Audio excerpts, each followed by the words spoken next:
Donc je vais vous présenter le livre, mais comme ce serait un peu ennuyeux de le résumer, d'aller dans le détail du livre lui-même, je vais commencer par une petite présentation, puis aussitôt après je vous raconterai une histoire.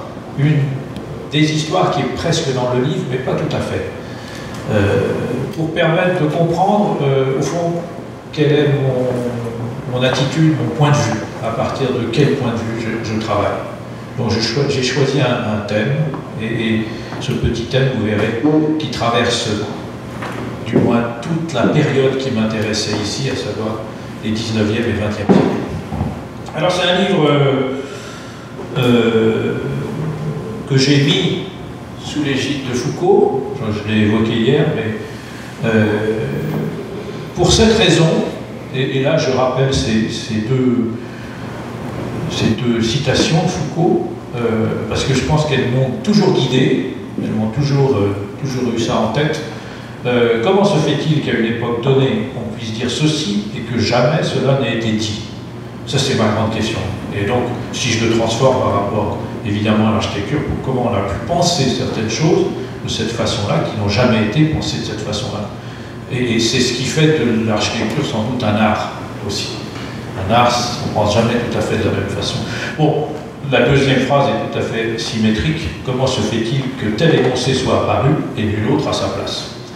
Donc ça, c'est très, très important, je pense, parce que, au fond, j'évoquais hier des concepts que je vais choisir, ou que j'ai choisis, et que je vais suivre, et poursuivre, pour essayer de comprendre, non pas leur essence, parce que ça, j'y crois pas, tout comme Foucault croit pas l'essence des choses, mais pour comprendre, au contraire, leur dérivation, et comprendre de quelle manière ces concepts peuvent avoir des significations constamment changeantes et constamment renouvelées.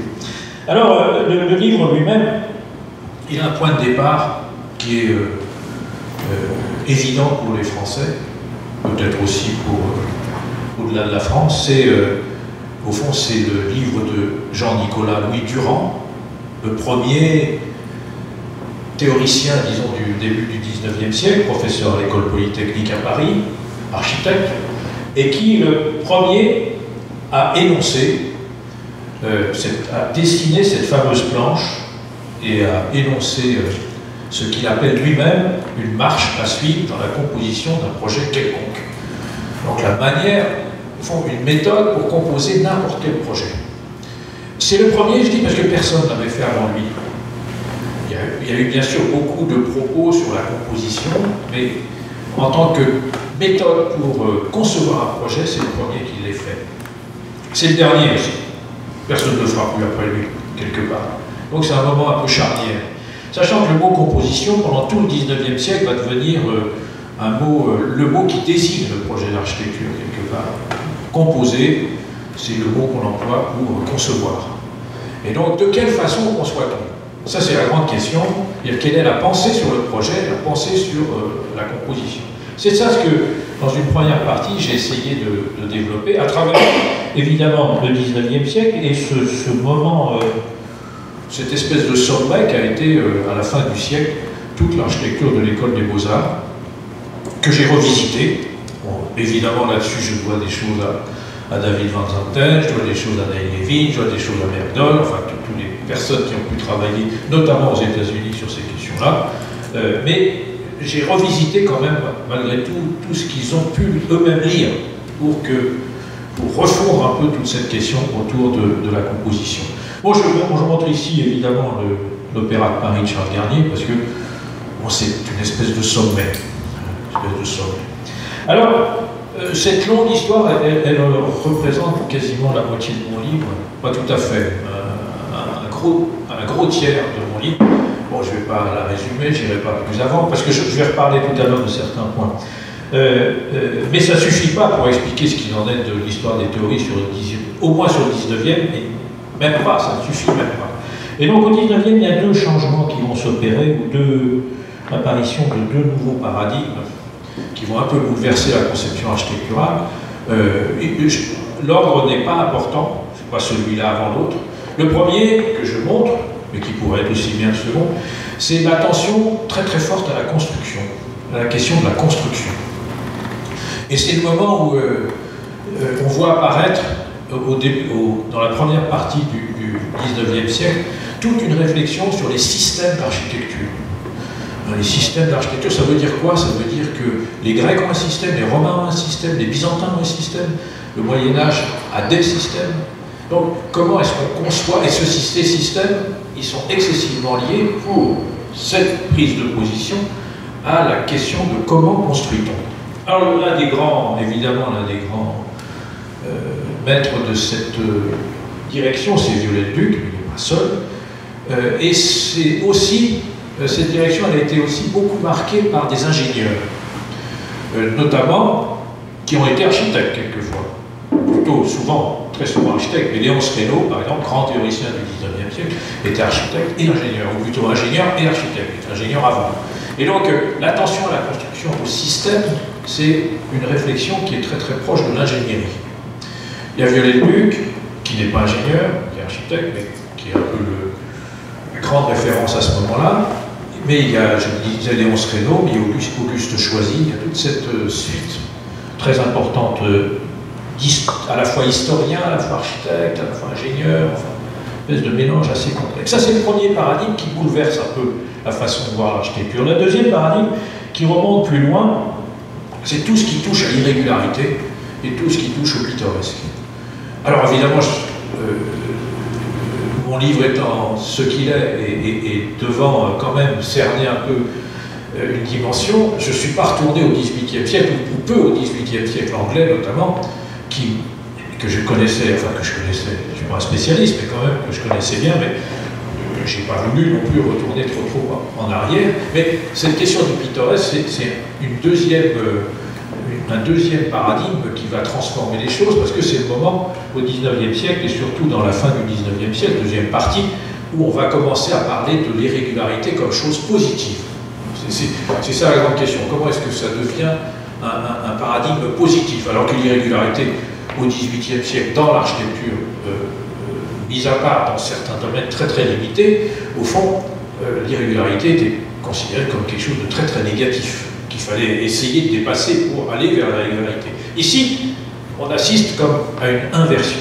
Alors ces deux choses, que sont la construction et que sont cette dimension d'irrégularité, ça bouleverse au fond, ça bouleverse le climat architectural à la fin du XIXe siècle. Ça a déjà commencé avant, mais c'est une espèce de bouleversement. Et pour moi, ce sont comme les prémices d'un certain nombre de préoccupations que vont avoir les architectes modernes.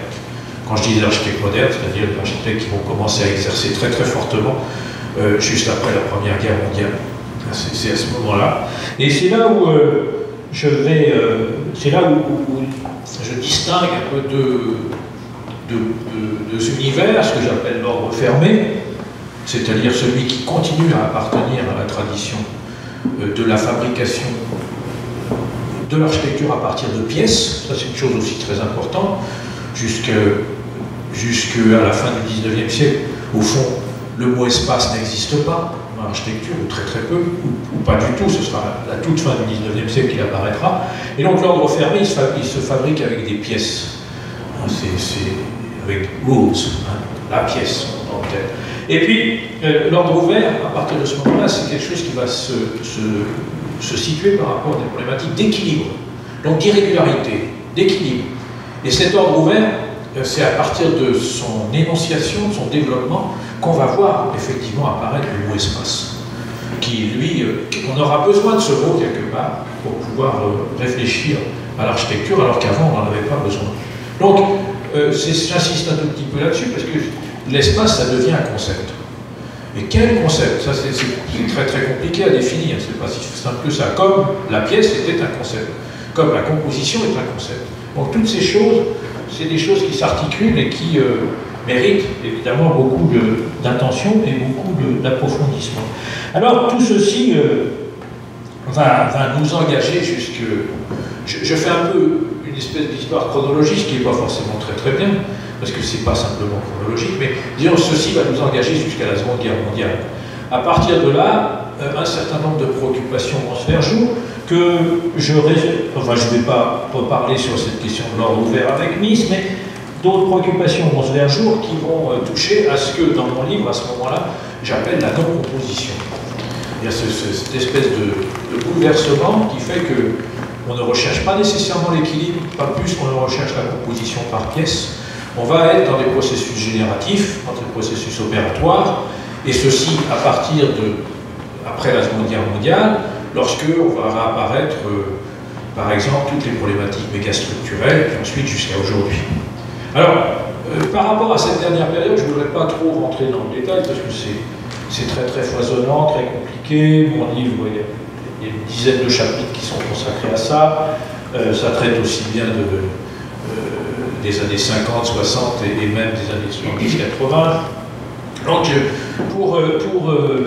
j'ai envie là, au fond, de raconter une autre histoire, c'est ce que je disais, une petite histoire, pour comprendre comment un concept a pu traverser un temps très très long, et pour comprendre aussi certains aspects de mon livre, par rapport notamment à tout un vocabulaire qui entoure la question de la composition.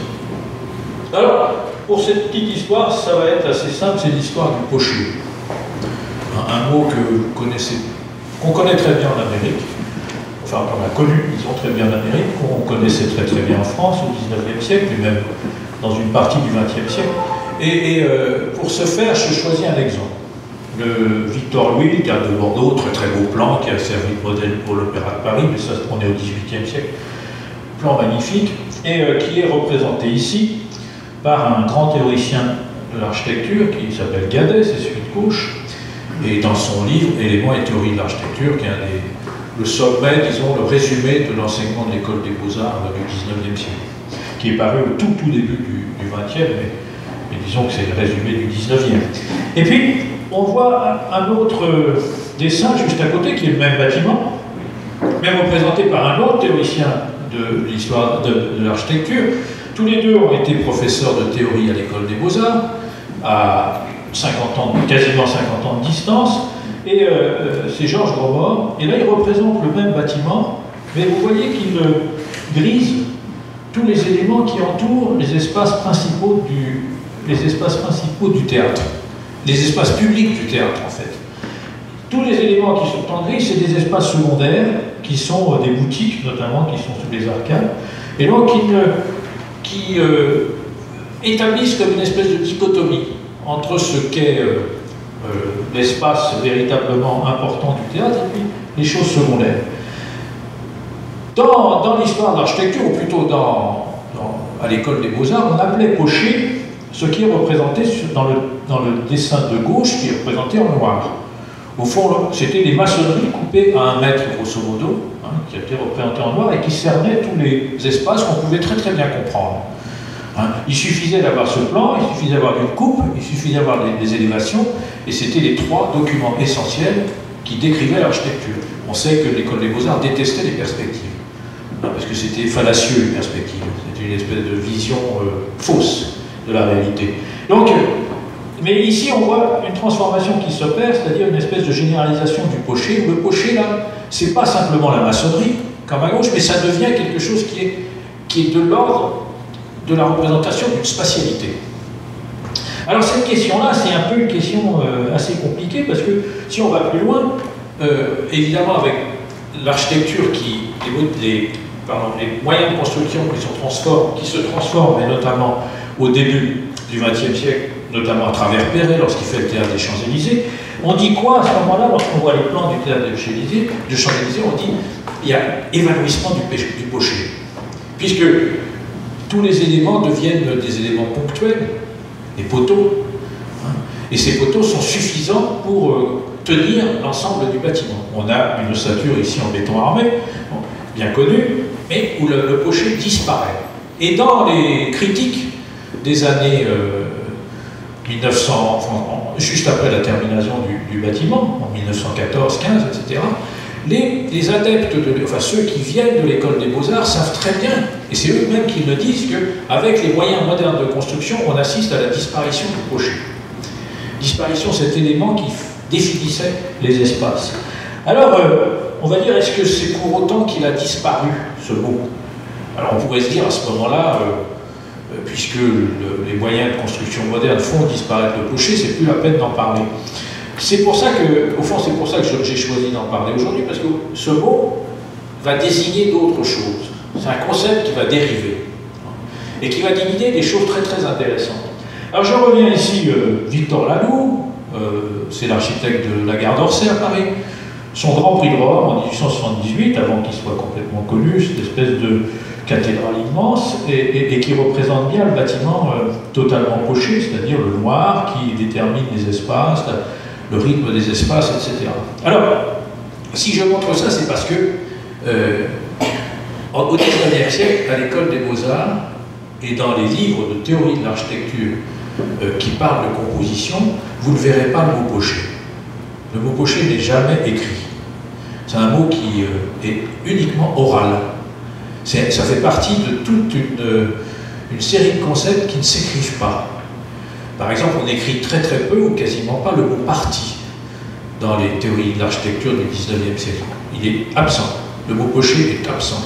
Le mot entourage est absent. Tout un tas de mots qui sont employés à l'atelier dans l'école des Beaux-Arts. Vous allez dire comment j'ai pu le savoir que c'était comme ça. Je le sais aussi parce que c'est un mot qui a perduré, qu'on a continué à employer très très longtemps. Mais surtout, qu'est-ce qui s'est passé?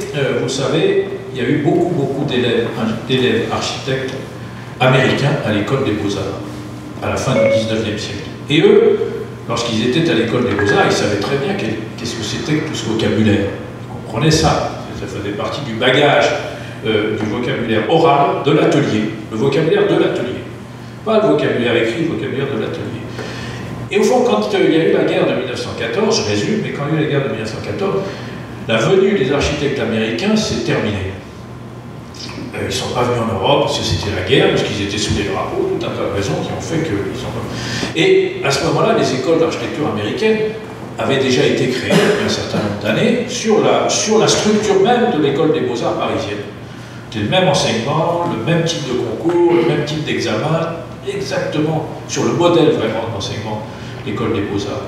Ça changera simplement à la veille de la Seconde Guerre mondiale, cette situation.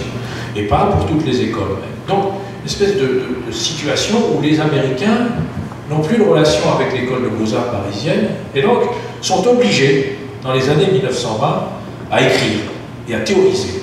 Et donc à écrire un certain nombre de traités d'architecture. Il y en a beaucoup de traités américains, très intéressants parce que c'est eux qui nous donnent le vocabulaire parisien. Et c'est pas sur la scène parisienne qu'on connaît, c'est sur la scène américaine. Donc c'est pour ça que lorsqu'on lit, lorsqu'on regarde un certain nombre d'ouvrages je pense que plus grand monde regarde parce que c'est des ouvrages qui peuvent sembler un peu anachroniques, obsolètes, etc. Mais l'étude The Study of Architectural Design par un fameux qui n'est pas encore fameux, mais quelqu'un qui s'appelle Harbison, qui est un livre, il est de Philadelphie. Harbison, c'est pas tout à fait n'importe qui, parce que c'est le professeur de première année à l'école de Philadelphie, qui est ce qui est en première année, quasiment au moment où paraît ce livre en 1926, Calme. C'est Calme qui est là à ce moment-là. On sait aussi que le grand professeur de Philadelphie, c'est Paul-Philippe Crête, qui était un Français qui avait quasiment eu le prix de Rome, qui n'avait pas eu tout à fait, mais qui aurait pu l'avoir. Donc, toute une tradition qui est comme ça. Alors, qu'est-ce que fait Harbison? Sa première introduction, The Beaux-Arts méthode. La méthode Beaux-Arts. Il montre même l'entrée de l'école des Beaux-Arts à Paris, donc on est complètement là-dedans. Et il reprend explicitement le dessin de Laloux. Il le simplifie, il en fait quelque chose de beaucoup plus graphique, mais il appelle ça le tracé rapide du pocher. Rapid tracing of pocher. Il écrit très très bien pocher, avec un accent. Je ne me trompe pas. Et toute cette question du pocher, elle est excessivement présente sur la scène américaine. À savoir même qu'il y a, dans un certain nombre de livres, dont celui d'Harbison, il y a le vocabulaire qui est utilisé dans les ateliers. Il y a un vocabulaire comme ça, A, B, C, D, E, et il y a évidemment le mot pocher, nécessairement, qui est défini, exactement tel qu'il devait être. Donc tout ce vocabulaire, au fond, c'est un vocabulaire oral. C'est un vocabulaire d'atelier, pas un vocabulaire écrit. Évidemment, on trouvera des mots quelquefois dans les écrits architecturaux, mais globalement, il y a beaucoup de mots qui font partie de ces concepts oraux. Alors on pourrait se dire un concept oral c'est quelque chose d'idiot, ouais, parce que c'est généralement écrit, mais c'est peut-être pas si idiot que ça, l'idée du concept oral. Et donc on le trouve chez Arnosen, mais pas seulement, parce qu'il y a un grand architecte qui a fait aussi un vocabulaire, c'est Raymond Hood. Un vocabulaire très très abondant. C'est-à-dire pas celui d'Arnosen est assez court, mais là c'est publié dans 5 ou 6 numéros d'Architectural Forum. Et là aussi, il définit exactement ce qu'il en est du Pochet.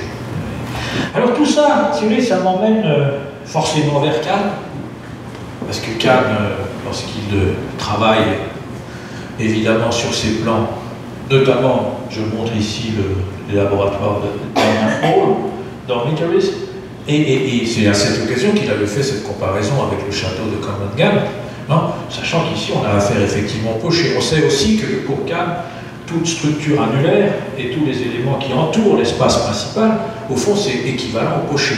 Il le dit, il l'affirme même à certaines occasions, notamment ici, dans un des articles, un des derniers articles qui avait été publié juste au moment de sa mort, quasiment. Quelques-unes de mes idées concernant le plan viennent du Pochet.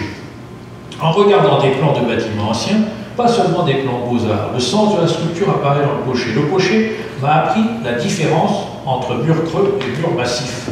J'ai pris cela directement des beaux-arts, j'ai fait du mur un contenant au lieu d'un plein, cela venait directement de notre message beaux-arts, ainsi est venue l'idée des espaces de service et des espaces servis. Donc très clairement, cette filiation, elle est là. Donc on sait que certains ont pu même considérer que Kahn était un architecte régressif, du point de vue de ses conceptions architecturales, notamment Peter Eisenman, une espèce de retour à des conceptions qui peuvent être des conceptions effectivement beaux-arts. Alors cette filiation, on peut la suivre, c'est pas très étonnant que ça passe de Kahn à Venturi. Dès le livre Complexity and Contradiction in Architecture, il parle du Pochet, il représente ce qu'il en est du Pochet. On le sait aussi, Venturi, il était étudiant à Princeton, et à Princeton, c'était une école beaux-arts pendant très très longtemps, ce qui s'est beaucoup intéressé à l'architecture de l'école des beaux-arts, notamment l'historien Egbert qui était là-bas, et puis aussi le grand professeur qui était là battu, Grand Prix de Rome des années 20, et qui est resté à enseigner jusqu'à la fin des années, même milieu des années 70, si mes souvenirs sont bons. Donc, la contradiction entre l'intérieur et l'extérieur, l'espace résultant de cette contradiction a à voir avec le Pochet, dit Venturi. Alors, à partir de là, rien de surprenant à ce que l'utilisation du plan de Nolly dans Learning from Las Vegas est du même ordre. C'est du même ordre, et c'est d'autant du même ordre que il en reconnaît en quelque sorte sa dette, Venturi. La carte de Rome dessinée au milieu du XVIIIe siècle par Nolly révèle les liens complexes et sensibles qui existent entre les espaces publics et privés. Les constructions privées sont indiquées par des hachures grises qui sont creusées dans les espaces publics, par les espaces publics extérieurs et intérieurs. Ces espaces ouverts et couverts sont indiqués avec une grande minutie de détails par un Pochet sombre. Il emploie là aussi le mot Pochet tout à fait correctement. Le paradoxe, ou l'espèce d'anecdote qui était assez intéressante, c'est lorsque Learning from Las Vegas est traduit en français, le traducteur ne sait pas ce que ça veut dire Pochet. Donc il évite le mot. Il fait des circonvolutions pour ne pas l'employer. Et donc, une espèce de perte de mémoire qui n'est pas celle quelque part des Américains, mais plutôt celle des Français à ce moment-là. Et je doute même que pendant longtemps, c'est plus signifier quelque chose. Celui qui reprend la chose, c'est encore Colino. On est dans cette même filiation. Donc, évidemment, la représentation là, c'est celle qui regarde le Pochet. De façon explicite, parce que Colino, il le dit, j'invente pas des choses. Pour être franc, dit-il, nous avions oublié le terme, ou bien nous l'avions relégué dans un catalogue de catégories obsolètes. C'est Robert Venturi qui nous avait rappelé son utilité récemment. Nous avons plaidé implicitement en faveur d'un Pochet urbain. Alors lui dit Pochet urbain, lui Pochet architectural. En invoquant d'abord des critères de la perception. Alors, il fait glisser ça vers la perception, glisser ça vers la dimension urbaine, etc. Mais au fond, ce mot, ça l'intéresse beaucoup. On sait que aussi Colino avait une connaissance de ce qu'était le développement de l'architecture à l'école de Beaux-Arts très importante, très intéressante. Enfin, évidemment, mais ça j'en parle pas maintenant, parce qu'on en parlera plus tard très certainement, Collinro, lorsqu'il fait l'une des planches du plan de Dolly dans Roma Interrotta, il utilise complètement, dans ces parties que l'on voit gris foncé, la représentation qui est celle de College City et qui est celle aussi de Vinturi. Alors, ça pourrait s'arrêter là, mais non, on peut continuer parce que ça va évidemment nous emmener jusqu'à maintenant, puis peut-être essayer de tirer une petite conclusion à propos de cette espèce de dérivation de ce concept. Colas, il a une attitude très bizarre, parce que, vous direz assez souvent, il a des attitudes bizarres.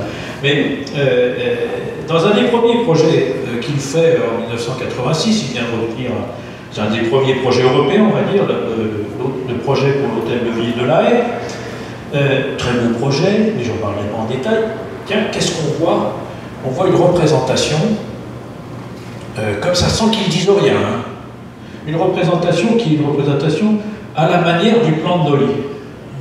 On voit bien où est l'hôtel de ville lui-même, et puis à la manière du plan de Dolly, c'est-à-dire tous les bâtiments qui sont accessibles au public sont représentés de la même manière, c'est-à-dire en blanc par rapport au noir qui est les parties pleines. Personne ne dit à ce moment-là c'est l'équivalent du plan de Dolly, sauf si mes souvenirs sont bons, mais dans Architectural Review, il y a une petite mention comme ça, c'est représenté comme le plan de Dolly. Évidemment, Colas n'en dit rien. Mais tous les projets qu'il fait à cette époque-là, dans les années 80-90, sont tous noir et blanc, noir et blanc, noir et blanc. Ça c'est systématique, un pocher, toujours le pocher. Évidemment, dans une espèce de constante opposition entre ce qui est représenté noir d'un côté et qui va être blanc de l'autre et noir de l'autre côté, puis blanc de l'un. Toujours cette espèce d'inversion, ce que j'appelle moi l'inversion du pocher. Je travaille sur inverser constamment le pocher. Alors c'est vrai pour les plans urbains, mais tout aussi bien pour les projets architecturaux. Là je montre la Bibliothèque de France, le projet de la Bibliothèque de France, si important, en 1989, et là tout est en noir et blanc. Évidemment les espaces de la bibliothèque sont blancs, les espaces où le public peut accéder sont blancs, tout ce qui est noir c'est la réserve des livres, donc une espèce d'opposition toujours comme ça. Alors il dit rien sur le pocher, il n'en dit rien, évidemment. Il garde le silence. Il sait, à mon sens, très bien ce qu'il en est. Mais, alors il fait toutes ces représentations qui sont assez belles, non, assez systématiques, et tous les projets sont représentés de cette façon-là. À la fin, au fond, il va lâcher le morceau à un moment. Il va dire ce qu'il en est plus tard, en 1998, exactement, lorsqu'il fait un projet qui va devenir le projet de la Casa Musicale Porto. C'est pour une maison dans laquelle il fait des expérimentations en haut qui ressemble à quelque chose d'assez hirsute, mais qui, dans un deuxième temps, serait rassemblé un peu un projet à la Cannes, celui qui est sur la droite. Puis il joue avec cette masse, ce volume, ce plein, en mousse, en l'occurrence. On pourrait parler aussi de la mousse parce que c'est un matériau assez caractéristique ou assez important par rapport à la conception architecturale, mais là je ne vais pas développer ça. Mais donc il y a cette mousse et puis il escave les espaces. Et il dit, nous sommes parvenus en fin de compte à cette notion d'un corps solide avec des entailles et des excavations, et du point de vue architectural, cela devint une situation fascinante de travailler pour la première fois avec ce qu'on appelle le pocher. Évidemment, ce n'est pas la première fois, mais il nous raconte une histoire pourquoi il vient de le découvrir, mais ce n'est pas la première fois, il a toujours travaillé un peu dans cette espèce d'opposition. Alors, il travaille avec le pocher, il le dit de façon explicite. Il le dit de façon explicite, et bon, c'est la représentation de la maison, mais au fond, c'est comme la miniature quasiment de la Casa da Musica de Porto, il joue constamment avec ce noir et blanc, etc. Et puis, ça va aboutir, c'est pour ça que j'ai mis cette image, les images de la maison elle-même, puis l'année suivante, les images de la Casa da Musica de Porto. Donc ce même travail sur ce qu'il va appeler le vide, pas l'espace, le vide. Là aussi, c'est une question intéressante conceptuellement. On a utilisé le mot espace pendant longtemps, de longues années, et puis on continue à l'utiliser, lui aussi, assez souvent, mais il a introduit cette question du vide. comme étant pas tout à fait de la catégorie de l'espace. Je ne vais pas développer ça encore, parce que c'est encore un concept, si vous voulez, qui est aussi tout à fait intéressant à développer et à voir, au fond, la pensée architecturale, comment elle se développe dans ce domaine-là. Alors, je pourrais dire, là j'ai fini avec mon histoire du Pochet, quoi. Mais pas vraiment, parce que je vais finir quand même avec d'autres, Herzog et de Meuron. Qu'est-ce qui leur est arrivé en 2009, lorsqu'ils ont fait le 4e volume de leur œuvre complète, où ils se mettent à représenter tous les bâtiments en noir et blanc, ce qui leur était jamais arrivé. C'est même hors de leur concept, pour moi. Donc c'est jamais arrivé. Puis là, subitement, tous les bâtiments, ils les font redessiner. Ils ne travaillent jamais comme ça. Ils les font redessiner en noir et blanc. Sauf qu'ils ont travaillé peut-être une fois comme ça, et c'est peut-être l'inauguration de ce... Lorsqu'en 2003, ils ont fait le projet pour le centre Pompidou-Metz, très beau projet, et qu'ils ont représenté effectivement en noir et blanc. En noir et blanc, c'est-à-dire opposant les espaces d'exposition noirs aux espaces publics blancs. Un peu la même, toujours cette espèce de même ligne, ou oui, façon de traiter les choses de façon presque constante. Alors, vous me direz, qu'est-ce qu'on peut tirer comme conséquence de ça? Parce que, au fond, c'est peut-être une petite histoire que j'ai racontée, puis je vais pouvoir raconter sur d'autres choses, ou je pourrais prendre d'autres concepts que je fais dans mon livre. Hein, il y a un certain nombre de concepts dans l'histoire de l'architecture. Il y a le concept de composition, il y a le concept d'irrégularité, de pittoresque, le concept de plan libre, le concept, enfin, tout un tas de concepts qui n'ont jamais de sens fixe. Ça, c'est ça, je tiens à dire, c'est jamais... ça ne sert à rien d'aller chercher la définition pure du plan libre, par exemple. Parce qu'il y en a eu plusieurs expressions, etc. C'est des choses, au contraire, qui fabriquent des constellations. Qui fabriquent des choses... Et c'est intéressant d'appréhender cette constellation pour, je dirais pour un architecte même, pour savoir, au fond, de quelle façon conçoit-il, si je parle du plan libre, le plan libre. C'est ça ce qui est en jeu. Alors par rapport au Pochet, j'aurais, au fond, qu'est-ce que ça peut... J'avais pris 2 ou 3 petites notes comme ça. Au fond, dans le Pochet, on se rend compte que la question qui est en jeu, c'est celle de comment faire un tout avec des parties. Vous me direz, ça a toujours été la question de la composition. Comment faire un tout avec des parties? Généralement, toute la problématique de la composition, c'est de trouver une méthode pour rassembler ces parties. Et donc, à partir, enfin, en ayant pour point de départ les parties, comment arriver au tout? Ça, c'est une manière, à la limite, que Durand pouvait avoir, même s'il disait le contraire. C'est comment, partant des éléments, on arrive au tout. Chose qui risque toujours de dériver, chose qui risque toujours d'aller dans des directions qui ne sont pas forcément intéressantes. Avec toute cette question du Pochet, j'aurais tendance à penser que dans l'histoire de l'architecture contemporaine, et dans le monde, dans l'architecture contemporaine elle-même, il y a cette espèce d'inversion qui s'opère, où la question c'est quelquefois de partir du tout, et de fabriquer dans ce tout, par des opérations successives, de fabriquer au fond les éléments. C'est-à-dire comme une espèce d'inversion. Et au fond, qu'est-ce qui représente le mieux le Pochet? C'est, au fond, en l'occurrence pour l'un des derniers projets de Colas, c'est cette espèce de solidité qui est la solidité du solide initial qui définit la Casa da Musica de Porto, qui est ensuite un solide qui est creusé, qui est escavé, dont on fabrique un certain nombre d'éléments à l'intérieur de cette masse. Donc c'est à l'intérieur d'un tout initial, on pourrait presque dire, que les éléments commencent à se révéler. Est-ce que cette attitude-là est-elle une attitude qu'on pourrait dire plus contemporaine que d'autres? Entre guillemets, j'en fais l'hypothèse.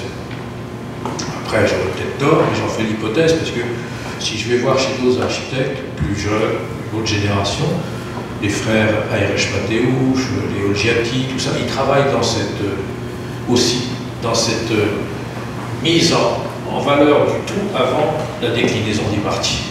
Bon, voilà, je m'arrête là parce que je suis peut-être un peu... Bon, merci.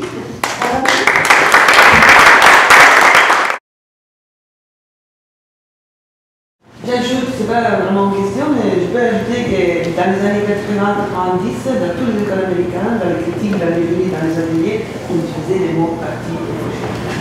C'était des vocabulaires courants, assez surprenant pour quelqu'un qui est venu d'Europe d'entendre parti et fauché utilisé de manière courante dans les écoles américaines. Il a disparu un peu dans les années 2000, je ne pas tellement. Mais par contre, il y a toute la filière, tu parles justement de Coniro, puis Reisman, c'est très clair qui continue. Et maintenant, tu as des gens comme Bob Stomol, qui est justement Coniro, Reisman, Bob Stomol, qui sont en train d'aller venir sur la notion de composition, mais à partir de Alexis Bob-Stomol qui fait le numéro de Coniro, justement pour relancer dans le contexte du numérique, à l'époque, c'était un début qui font le numéro sur Coniro, pour relancer en effet cette idée de composition et tout ce qui est très intéressant. Je ne sais pas si tu l'as déjà mis dans les livres, je pense que c'était explorer ces questions. Il y a des questions que je n'ai pas complètement explorées. On ne fait pas tout explorer, c'est le livre suivant. Oui, et puis c'est peut-être aussi le travail suivant, c'est vrai. Donc je n'ai pas tout exploré. Alors il y a des choses qui sont très très compliquées, je trouve, en soi à comprendre. Même certains des architectes que je peux bien aimer. Et donc, qui est cette espèce de... Je suis d'accord que c'était des mots qui étaient employés aux États-Unis, mais pas tellement écrits. Hein. Non, mais dans les critiques... Oui, dans les critiques, non, mais c'était une situation plutôt paradoxale, parce que c'est comme si on était revenu au 19e siècle à l'école des Beaux-Arts, et là on employait ces mots, et on ne les écrivait pas. Et là c'est la même chose, on emploie les mots, on ne les écrit pas. Donc c'est un peu ces conceptuaux dont je parle, hein, qui sont assez intéressants, parce que quelquefois ils recouvrent des choses qu'il faut réussir à comprendre. Alors, par rapport à des développements, disons, c'est vrai que je me suis plus attentionné à un moment, par goût personnel aussi, ou par attirance, par rapport à tout ce qui regardait des problématiques touchant à la non-composition. Ça c'est compliqué encore à expliquer exactement, mais touchant à ça. Et donc j'ai laissé un peu de côté le retour, enfin, entre guillemets, à la composition qui peut se révéler aussi exister un peu aujourd'hui, mais qui a pu exister. Donc, c'est un travail que je fais peut-être, mais que je n'ai pas fait. Super intéressant. Oui, je vais essayer en français si ça marche pas. But no, do it in English. Do it in English, okay. Please, so that you also help the students, so don't feel shy. It was really fantastic to see this such a clarity of exposition. And looking at the images, I realized that the pochet also changed in a way that was graphic. For example, in the beginning you show examples where the pochet, it doesn't matter if it's a little gray. It could be light gray, then it can be dark gray, then it can be made by lines. And the project that you finished with, the Rankulas, the pochet was black. And I was wondering also if, and it seems, you know, with its blackness, that it had acquired a very graphic quality, the pochet, that it did not have before. I mean, before it really meant solid. And that graphic quality, you know, looking, and I wonder if it had different meanings, or if you're talking about that, because I went to school in the 80s at Cooper Union, and we learned what it was pochet, but it was very interesting because we knew what it was. It was a word that was forbidden, and not only forbidden, it was forbidden to draw pochet. But it was very much encouraged to draw these very dark areas, but we had to call them, or they had to represent negative space, or they had to represent something else. And the project that came to mind when you showed the Rem Koolhaas and some projects from the 80s are the transcripts of Bernard Tschumi. Because of also, you know how he also uses black and white, and also their sort of simplified translations of really images. Mm-hmm. It's very cinematic, very cinematic view. So in a way, I remember also in school, we could use the blackness when it was a quick way of seeing movement, or even not only movement of like Tschumi frames, people moving or things moving from frame to frame, but really movement in the plan when you look at different plans, different successive cuts. It's a way of very clearly seeing a difference from one section to another, is if you represent it with such a strong graphic way. So I was wondering if that nature of the actual gradation of the pochés came to mean different things. Alors, une première chose, le pochet pouvait être de n'importe quelle couleur, il n'avait aucune importance. Il pouvait être rose, il pouvait être bleu, il pouvait être... Voilà. Par contre, lorsque... Enfin, je vais faire une distinction. Lorsque le pochet représentait vraiment la construction, il était noir. Il était noir, la plupart du temps il était noir. Surtout à la fin du 19e siècle. Bon, parce que c'était le plus simple, et donc il y avait cette espèce d'opposition entre ce qui était noir et ce qui n'était pas noir. Mais dans toute l'histoire des projets du 18e siècle aussi, on peut en voir aussi un certain nombre, et notamment, et aussi au 19e siècle, je pense au projet des Grands Prix de Rome, au projet de la Brousse par exemple, le Grand Prix de la Brousse. Ce qui est représenté, c'est vraiment l'intériorité des pièces, de façon excessivement précise, avec des lavis, enfin des aquarelles très très belles, etc. Et on peut au fond visualiser cet espace.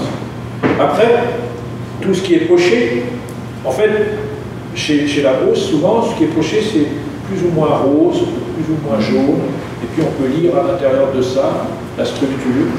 Mais au fond, pour lui, ça compte pas.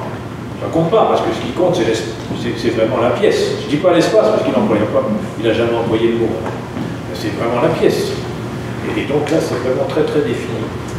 Donc je dirais, il n'utilise pas le noir, mais au fond, c'est aussi, l'opposition, elle est aussi radicale, aussi forte, entre ce qui est la pièce et ce qui entoure la pièce, qui fabrique la pièce. Ça, c'est aussi radical. Alors que, après, il y ait cette espèce de choix très très d'opposition entre le noir et le blanc, c'est un choix aussi d'image, un choix aussi de graphique, très très fort, parce que pour les images, notamment chez Koolhaas, ces images qui sont des images de concours, ça parle immédiatement, je pense, ça parle très très fort. Donc il ne va pas s'amuser à faire des aquarelles, mais surtout pas. Peut-être que Steve Renaud fait des aquarelles, pas lui, c'est clair. Donc il va avoir cette représentation très forte. Et Herzog et Renaud, ils viennent aussi, on ne sait pas trop pourquoi, mais c'est aussi cette volonté-là. Donc, qui est ce changement dans la représentation, dans le graphisme? Oui. Est-ce que ça signifie quelque chose qui intellectuellement serait très différent? J'en suis pas sûr.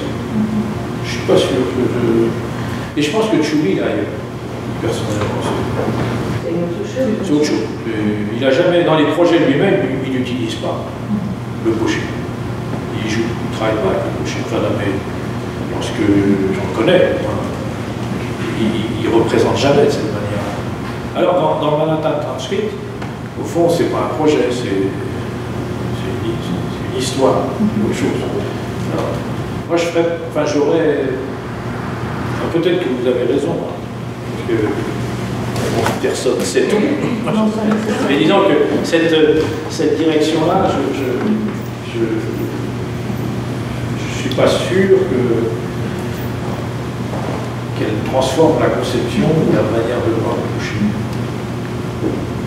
Il y a des architectes qui l'utilisent sans le savoir. Ceux qui l'utilisent le plus sans le savoir, c'est les frères Mateusz. Non, mais j'y sans le savoir parce que, au fond, c'est une manière de concevoir leur projet vous remarquerez, à partir d'une forme initiale qui est un solide.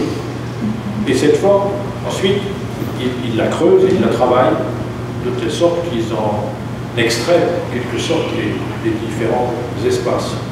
En ayant une espèce de contradiction forte entre l'apparence du volume et la spatialité des pièces elles-mêmes. Donc il joue là-dessus.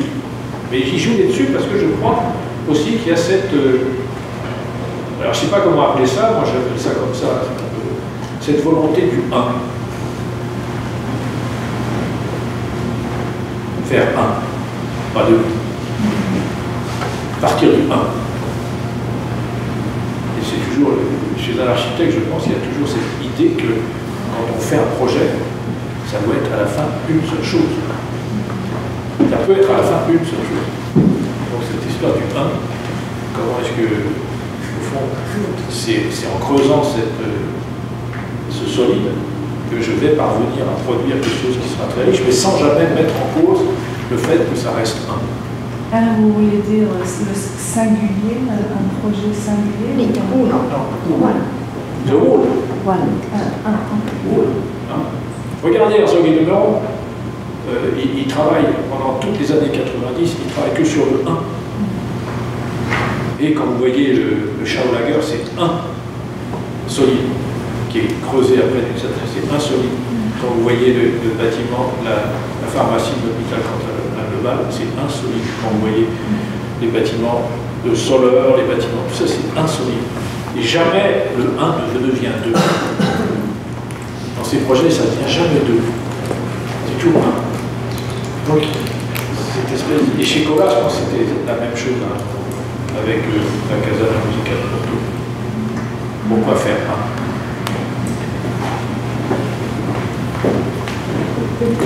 Go ahead. I know that you have an idea. Okay. I guess that I'm interested in your use of and its relationship to Deleuze. You used a bunch of diagrams and models and plans in your presentation, and Deleuze suggests that those theories of history of time. So I was just wondering if you conceptualize them in a similar way or not. Je peux lire les philosophes. Deleuze, j'ai lu. Pas tout, hein, pas tout. Il y a des livres de Deleuze illisibles. Comme Derrida, illisible d'une certaine époque. Ceux qui cherchent à le lire, tant mieux pour eux. Mais... Donc, la question, c'est pour moi, c'est les philosophes, on peut les... Ben, pour moi, je n'ai plus les lire, je continue à en lire. Lorsque je suis dans un texte intéressant, il y a des textes, même chez Deleuze, par exemple, j'ai relu récemment Mille Plateaux, des parties, il y a des chapitres de Mille Plateaux, et je les commence, il y en a un ou deux ou trois, comme ça, qui sont pour nous, peut-être, architectes un peu plus aussi accrochés à nos préoccupations. Alors donc, j'évite, moi personnellement, si j'ai cité Foucault, c'est simplement par rapport à cette idée de ce que les choses apparaissent à un moment, et il faut essayer d'expliquer pourquoi c'est à ce moment qu'elles apparaissent. Mais pas en allant chez les philosophes, en restant dans l'architecture. En restant pour moi, alors, j'ai pu être critiqué pour ça, on a pu me critiquer parce qu'on me dit je suis dans la discipline, je suis dans la discipline. Oui, je suis dans la discipline. Donc, parce que si on regarde les concepts architecturaux, parce que je considère qu'il y a des concepts architecturaux, et au fond, la philosophie nous expliquera en rien pourquoi ces concepts ils se sont développés de cette façon-là. Et on ne va pas aller chercher chez Deleuze une explication de ce livre. Pas possible. Après, on peut trouver des indications chez Deleuze, parce que Deleuze, lorsqu'on le lit, on a toujours l'impression d'être plus intelligent. Si on lit des textes comme ça, c'est pour être plus intelligent, c'est pas pour aller chercher chez eux des choses, c'est pour être plus intelligent. On ouvre l'esprit sur des façons de regarder les choses. Et donc, par rapport à cette question de Foucault, je suis d'accord avec vous, c'est-à-dire Foucault, pour moi, c'est les deux phrases que j'ai mis là, deux et d'autres, mais c'est deux phrases par rapport à comment expliquer un énoncé, comment est-ce qu'un énoncé, c'est quelque chose qu'il faut essayer de cerner, et comment est-ce que des énoncés se développent, et comment des énoncés s'articulent les uns les autres pour fabriquer un monde, pour fabriquer quelque chose qui va être effectivement un certain univers conceptuel, un champ conceptuel. Mais ça en restant pour moi dans les concepts même de la discipline, c'est-à-dire le concept même de l'architecture. C'est ce que dit d'ailleurs Foucault, on ne va pas chercher ailleurs quelque chose on ne va pas chercher, disons, ailleurs pour expliquer quelque chose qui est là. On va essayer de comprendre dans ce qui est là, comment est-ce que ça s'est développé, comment est-ce que ça existe. Deleuze, il est plus... c'est sûr, il est plus... Mais au fond, non, il est plus évocateur, Deleuze, il est beaucoup plus... il multiplie les possibles rapprochements avec beaucoup de domaines. Et donc, lui, il nous rend... pour moi, il nous rend intelligents parce qu'il a une capacité à faire des connexions invraisemblables, extraordinaires. Donc, c'est à nous aussi d'essayer de faire la même chose. Mais c'est pas facile, c'est pas du tout facile. Mais je dirais, il y a un grand, là je vais dans des domaines, je vais dans des questions que là peut-être vous ne les connaissez pas complètement parce que c'est peut-être aussi un peu plus français. Mais il y a une espèce d'opposition entre, je ne sais pas, vous connaissez Pierre Bourdieu, le sociologue. J'imagine. Oui, Camille. oui, on peut le connaître de nom, jamais l'avoir lu. Oui, d'accord. Alors, toutes les théories sont là. Oui, mais bon, ça c'est sûr. Oui, mais il y a tellement de choses à lire. Voilà, mais je te dis. Et, non, parce qu'il y a Alors, Bourdieu contre Foucault. C'est vraiment... Non, mais c'est très... Un rencontre de champions. Oui, mais ils sont très opposés. Ils sont très différents. Et à un moment, quand on fait un certain travail de recherche, je vais dire comme ça, de façon brutale, il faut choisir l'un ou l'autre. Et on ne peut pas faire les deux. Parce que, j'exagère en disant ça, parce qu'évidemment j'ai lu Bourdieu aussi, ça m'intéresse aussi. Mais Bourdieu, je vais dire, tu peux le traduire après, ce mot-là, ça tourne autour du beau. Tu tournes autour de la chose, Bourdieu. Tu tournes autour de la chose. Foucault, il ne tourne pas autour de la chose. Il est dans la chose. C'est la grande différence. Alors nous, est-ce qu'on doit... Justement, moi j'ai cherché à être dans la chose. Dans la chose. Après, pour être dans la chose, il faut savoir ce qui se passe autour. Hein. Mais quand même, Bourdieu, il a écrit récemment un livre sur Manet. Enfin, plutôt, c'est pas un livre. Les derniers cours qu'il a fait au Collège de France, à Paris, c'était sur Manet, le peintre. Et il a fait 2 ans sur Manet. Et ce livre qui a été édité, à titre posthume, parce qu'il était mort, il est très étrange. Parce que moi, je ne l'aurais jamais édité si j'avais été les héritiers de Bourdieu. Parce qu'il n'est pas très bien écrit. Les Bourdieu, les gens qui sont pour Bourdieu disent « Ah, c'est très bien, c'est la pensée en mouvement », mais c'est pas très bien non plus. Mais ce livre, il est intéressant parce que Au fond, qu'est-ce que fait Bourdieu pendant 2 ans? Pendant 2 ans, c'est-à-dire pendant 24 cours, parce qu'il y a 12 cours par an à le Collège de France, pendant 24 cours, il tourne autour de Manet. Alors il explique les impressionnistes, les pas impressionnistes, ceci, cela, le milieu auquel il appartenait, etc. Et au fond, au bout de 2 ans, il n'a pas eu le temps de parler de la peinture. Mais peut-être qu'il n'intéressait pas. Si, parce qu'il le dit toujours. Oui, mais n'intéressait pas comme objectif final. Ben oui, mais un peintre, il est là pour faire de la peinture, pas pour faire de la sociologie de la peinture. Ça va, oui.